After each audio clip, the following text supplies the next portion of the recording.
하지만 방식을 사용하니까 세금 혜택을 받아서 덕분에 전체 비용이 뚝 떨어졌습니다.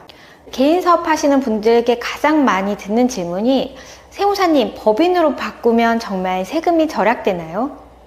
꼭 챙겨야 할 필수 요건 5가지를 아주 쉽게 풀어드릴게요. 국세청 16년과 조사국 10년의 경험, 국세청에서 온 세무사 언니. 왜 개인 사업 하시는 분들이 법인 전환을 고민할까요?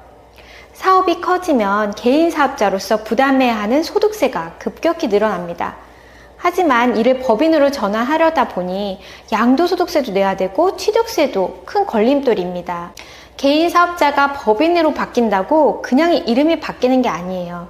개인 사업자에게 소속돼 있던 것들이 법인이라는 다른 제3의 인격체로 명의를 바꾸는 거기 때문에 개인 사업자가 본인의 물건을 양도하는 양도소득세 효과가 나옵니다. 우리 코리아공업사 대표님도 바로 이 부분 때문에 고민이 많으셨는데요. 바로 2월과세를 활용한 현물출자 방식을 이용하셔서 절세를 하셨습니다. 지난 영상에서 코리아공업사 사례를 말씀드렸는데요. 30년 넘게 자동차 부품 공장을 운영해온 코리아공업사 사장님 이야기입니다. 매출은 탄탄한데 개인 사업자라서 소득세 부담이 커서 법인 전환을 고민하고 계셨어요. 그런데 법인 전환 비용을 고려하면 수천만 원 깨진다?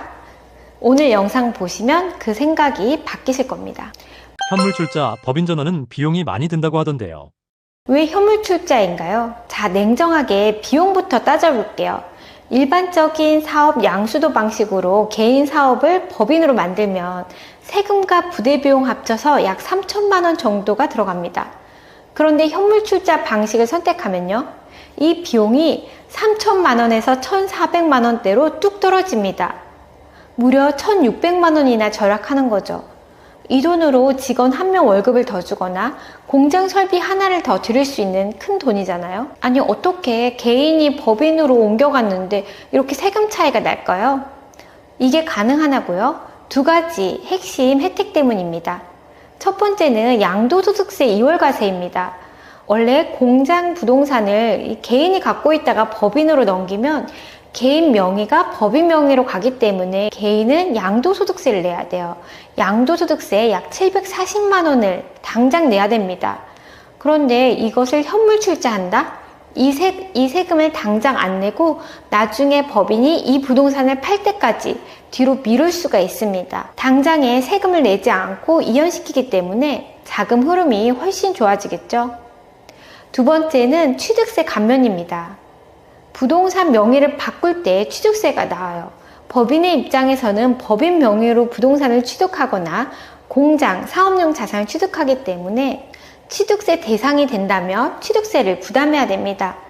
자, 공장을 볼게요. 원래대로라면 이 코리아 공업사의 경우 약 920만 원의 취득세가 나와야 되는데 이 출자 요건을 갖추면 75%나 깎여서 230만 원만 내면 됩니다.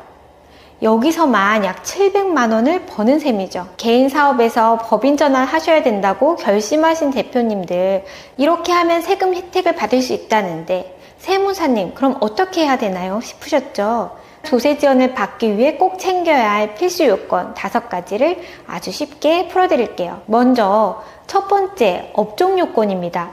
기본적으로 소비성 서비스업이 아닌 일반 사업을 경영하셔야 돼요. 지금 하시는 사업이 세법상 지원 가능한 대상 사업인지 확인하는 게 시작입니다. 세법에서 말하는 소비성 서비스업은 한마디로 국가에서 세제 혜택을 주는 것이 이게 부적절하다고 판단되는 업종을 말합니다. 주로 사치성 향락을 조장한다고 보거나 일반적인 생산적 사업과는 성격이 다르다고 분류되는 업종들이죠.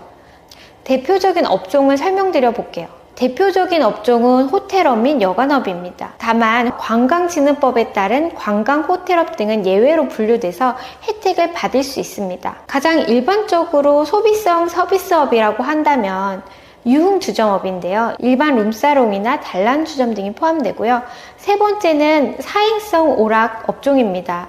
카지노, 경마장 등이 해당되는데요. 이런 소비성 서비스업의 경우에는 개인 사업자가 법인 전환하더라도 세제 혜택을 받을 수 없습니다. 두 번째는 대상 자산이에요. 앞에서도 개인이 법인으로 전환하게 되면 양도소득세를 납부해야 된다고 말씀드렸어요. 법인으로 전환할 때 공장 부지나 기계장치 같은 사업용 고정자산이 반드시 포함되어 있어야 됩니다.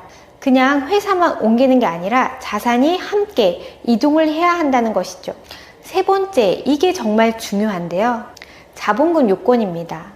법인을 설립할 때 자본금 요건이 필요한데요. 신설 법인의 자본금을 정할 때 내 기업의 순자산 평가액보다 작게 잡으면 안 됩니다.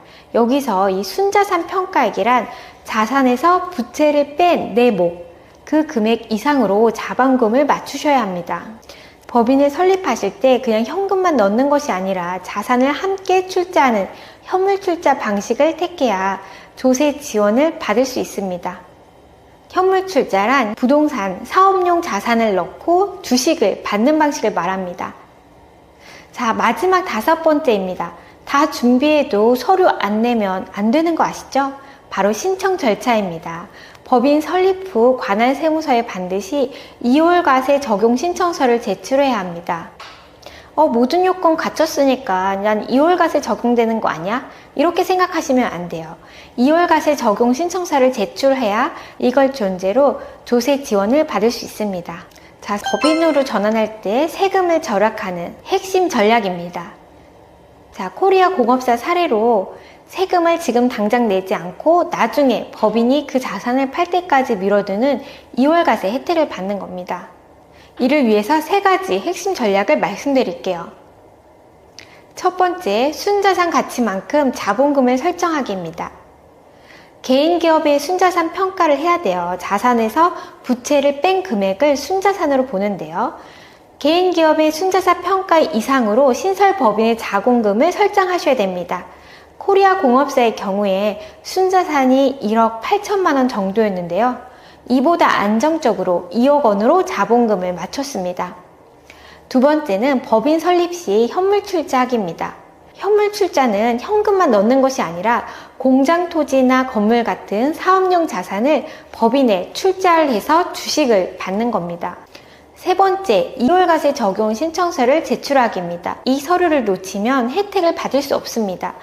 필수 제출 항목이니 꼭 세무사와 함께 챙기셔야 합니다. 현물출자 정말 경제적인 거 맞아요, 세무사님? 실제 비용을 계산해 보니 현물출자 방식이 왜 가장 경제적인지 알 수 있었습니다. 일반 사업을 양도양수할 때는요, 세금과 비용을 합쳐서 코리아 공업사의 경우에는 3천만 원 정도가 발생을 했습니다. 하지만 현물출자 방식을 사용하니까 양도소득세를 2월 과세하는 세금 혜택을 받아서 덕분에 전체 비용이 뚝 떨어졌습니다. 다른 방법들에 비해서 법인 설립 시 드는 수수료는 조금 더 들 수 있지만 부동산 명의 이전 시 발생하는 세금, 양도소득세, 취득세 등이 대폭 줄어들기 때문에 결과적으로 훨씬 이득인 셈입니다. 자, 개인 사업자에서 법인으로 전환하시려는 대표님들, 단순히 법인 전환은 회사 이름만 주식회사로 바꾸는 것이 아닙니다.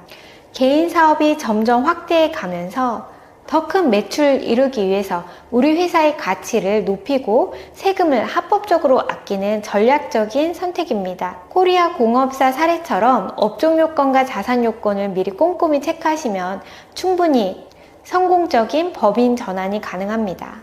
지금도 법인 전환을 고민하고 계신 대표님들, 복잡한 세금 계산, 감정평가, 회계감사 혼자 고민하지 마세요. 여러분의 자산 가치를 높이는 법인 전환 전략, 국세 언니의 자산 전략실과 함께라면 하실 수 있습니다.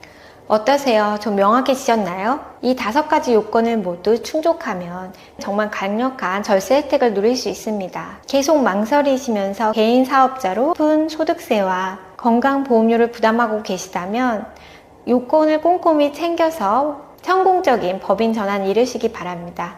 국세 언니의 자산 승계 전략실이 함께하겠습니다. 여러분의 든든한 파트너 국세 언니 김혜리였습니다. 국세 언니 TV 앞으로도 자산가의 실제 고민을 해결하는 유익한 정보로 찾아뵙겠습니다.